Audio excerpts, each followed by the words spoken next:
11h27 ce matin, Al-Hoceima se réveille en sursaut. Une secousse tellurique de magnitude 3,6 degrés sur l'échelle de Richter. Prudents, plusieurs habitants d'Al-Hoceima et Driouech sont contraints de s'éloigner des bâtiments. Mais la secousse la plus puissante a eu lieu dans la nuit, 5,4 degrés, surprenant les habitants dans leur sommeil. Il était 2h45 quand j'ai ressenti le sol trembler sous mes pieds. Depuis, je n'ai plus fermé l'œil.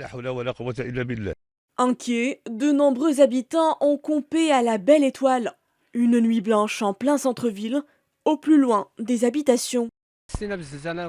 J'étais encore éveillé quand la maison a dangereusement tangué. C'était assez brutal en pleine nuit, peut-être davantage que le séisme de 2016. Les secousses se produisent assez souvent.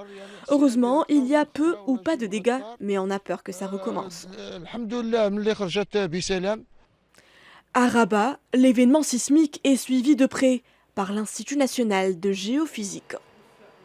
L'Institut national de géophysique dispose d'un réseau de capteurs sismiques installés sur plusieurs zones du territoire national.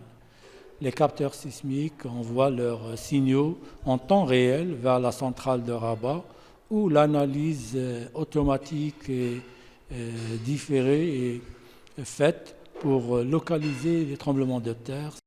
Plus de peur que de mal, pas de victimes et presque pas de dégâts, mais la région a encore bien en mémoire la dernière secousse de cette ampleur. Elle était de 5,4 degrés, c'était il y a 5 ans.